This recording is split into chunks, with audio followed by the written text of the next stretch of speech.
What's up guys, it's me Jeremy.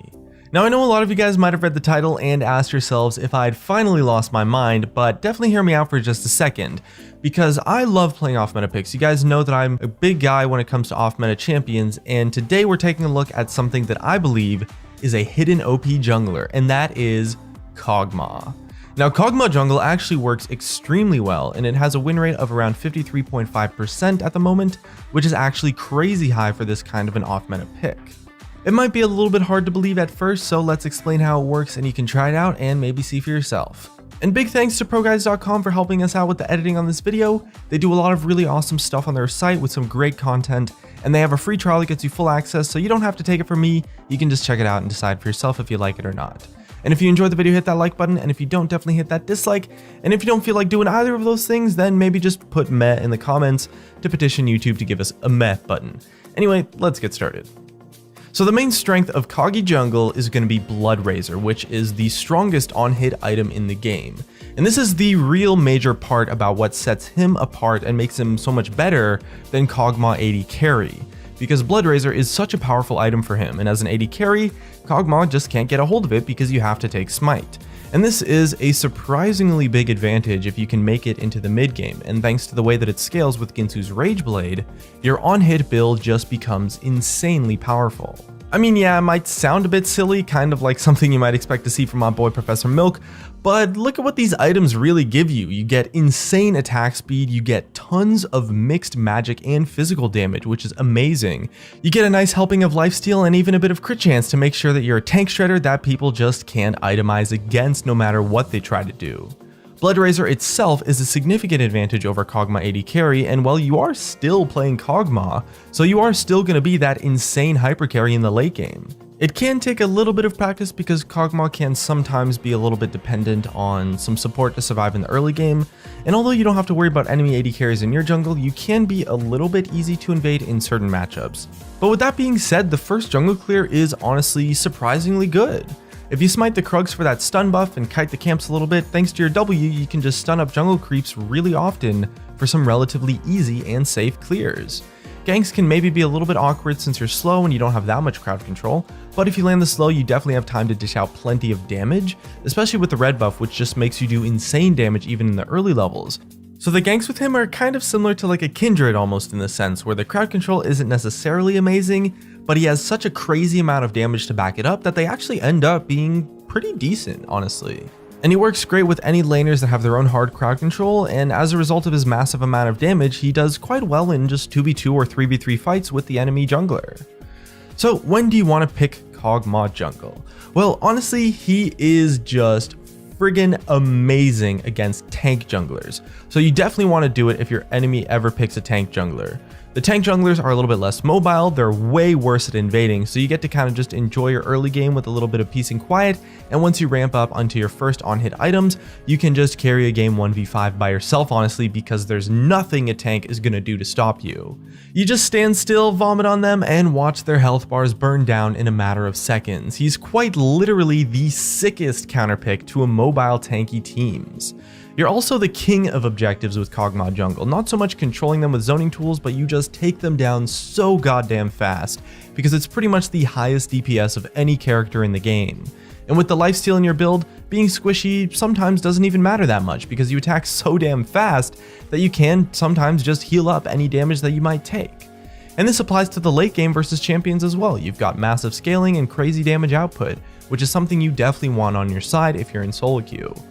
Also, something that goes a little bit underappreciated is that when it comes to solo queue, teams in general, probably yourselves and the players you play against, are honestly just not that good at closing out games after a good mid game. They don't really chokehold the objectives like they should, and as a result, a lot more games reach that actual late game phase than otherwise would in something like competitive play, and Kog'Maw abuses this factor extremely well, because it gives you pretty good reliance to actually get to the late game even when you're behind.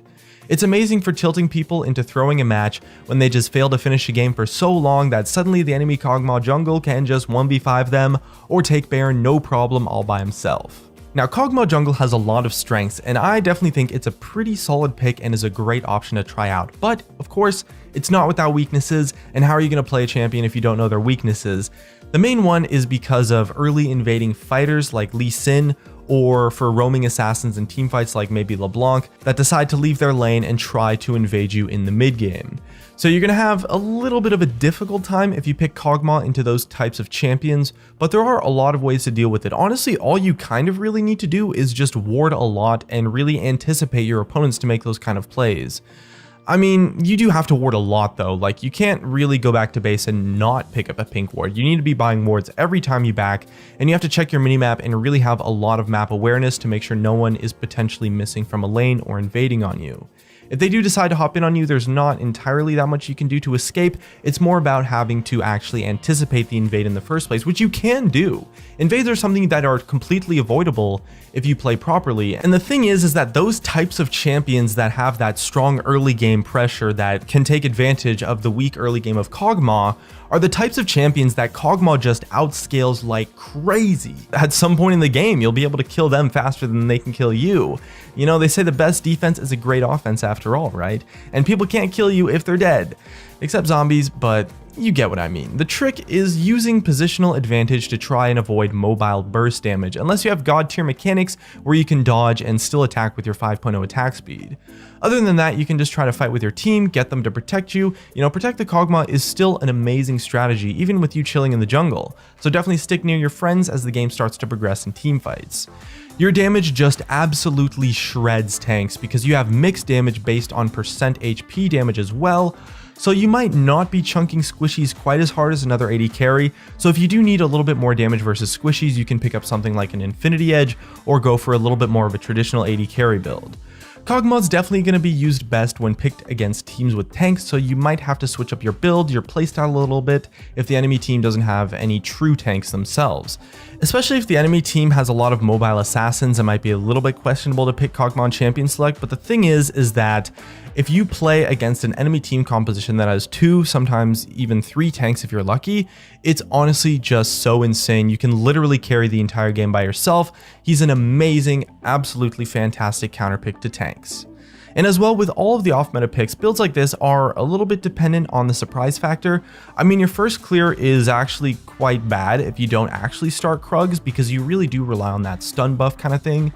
So any enemy opponents that actually know about Kog'Maw Jungle probably will know exactly where you're going to start, so because of that, you're going to be pretty vulnerable to invades if the enemy understands your champion. It's always going to work best when people don't really understand what's happening and they can't really plan for it, but since Kog'Maw Jungle is pretty much an off-meta pick, at the moment, I wouldn't really worry about it too much. You're going to make for some weird team comps as Kog'Maw Jungle as well, but there's still some stuff you can plan out with your teammates to make it work even better. I mean, double AD carry is an interesting comp, but since you're the hyper carry, you might work a little bit better with a utility AD carry like Sivir or Ashe rather than another DPS focused carry. Just champions with tools that can keep you alive is pretty much always useful. You definitely need a tank as well to act as a frontline and peel enemies off so you can dish out damage, and honestly supports like Lulu or Janna, very defensive supports, are just flat out broken with Kog'Maw, so if you can get one of those on your team, that is just the dream. So to wrap things up, it's actually a pretty viable pick, but it is a little bit situational in certain team comps based on your team comp as well as your opponents, unless your mechanics are just so god tier that you can survive alone or by yourself, or maybe if you're playing with some friends or a pre-made group to where they can actually work together to protect you. His weaknesses are a little bit exploitable, to be honest, so he's not overpowered by any means, but the fact that he's an off-meta pick means that a lot of people just don't know his weaknesses, and it's awesome that you get that element of surprise and a ton of power if you can survive to the late game to use it.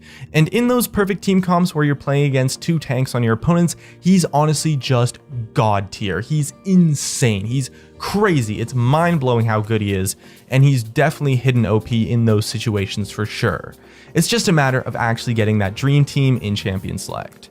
But the thing is that you can actually pick him in blind pick, because the thing is that your opponents are pretty much always going to think that it's going to be Kog'Maw AD carry. But if you aren't going for that flex pick strategy, you probably want to draft him last, or at least once you know the enemy team's composition is going to be something you can face, just so that the enemy team doesn't lock in a bunch of assassins to actually ruin your day. Anyway, definitely leave us your thoughts and experiences with Kog'Maw Jungle in the comments. I love hearing about that kind of stuff. And looks like that's going to be it for me. If you guys enjoyed the video, drop a like, subscribe if you want. Thank you so much for watching, and I will see you guys next time.